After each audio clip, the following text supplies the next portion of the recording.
ভারত থেকে নেমে আসা পাহাড়ি ঢলে নিচু জমিগুলোতে পানি ওঠার কারণে অনেক ধান তলিয়ে গেছে। এ নিয়ে আরো জানাতে যুক্ত হচ্ছেন সহকর্মী রিয়াদ হাসান। রিয়াদ, আপনি নিশ্চয়ই আমাকে শুনতে পাচ্ছেন? রিয়াদ, যেমনটি বলছিলাম, ভারত থেকে হঠাৎ করে পানি আসাতে অনেক নিচু জমি তলিয়ে গেছে এবং সেই সাথে ক্ষতিগ্রস্ত হয়েছে অনেকটা ধানের জমি। আকস্মিক পানিতে কতটুকু ক্ষয়ক্ষতি হয়েছে এবং স্থানীয় কৃষকরা এখন কি ধরনের সমস্যার মুখোমুখি হচ্ছেন, বিস্তারিত জানাবেন।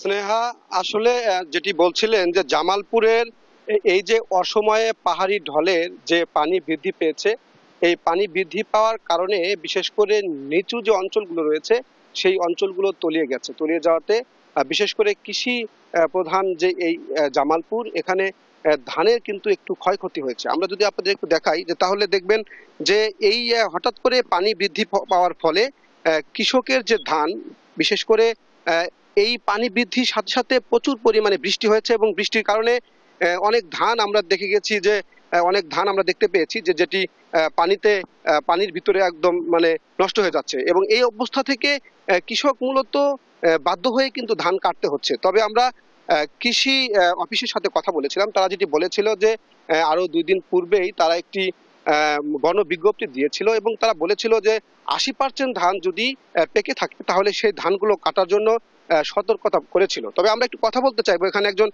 কৃষকের সাথে কথা বলতে চাইবো। এই যে আমি একটু জানতে চাচ্ছি যে এই যে আপনাদের ধান হঠাৎ করে পাহাড়ি ঢলের কারণে যে ক্ষয়ক্ষতি হয়েছে, আসলে আপনারা কেমন ক্ষয়ক্ষতি হয়েছে এবং এই ধান কেন কাটতে হচ্ছে আপনাদের?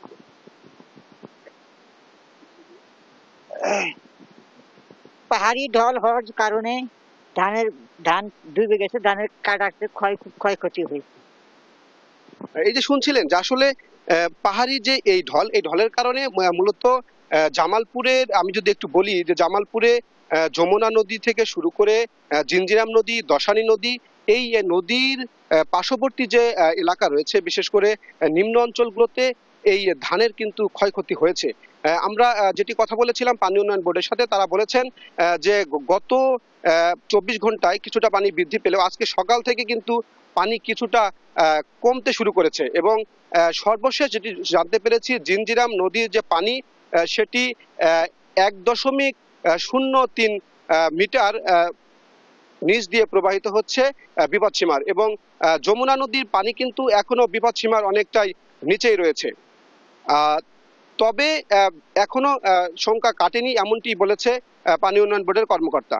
এই ছিল জামালপুর থেকে সর্বশেষ অসময়ে পানি বৃদ্ধির সর্বশেষ খবর।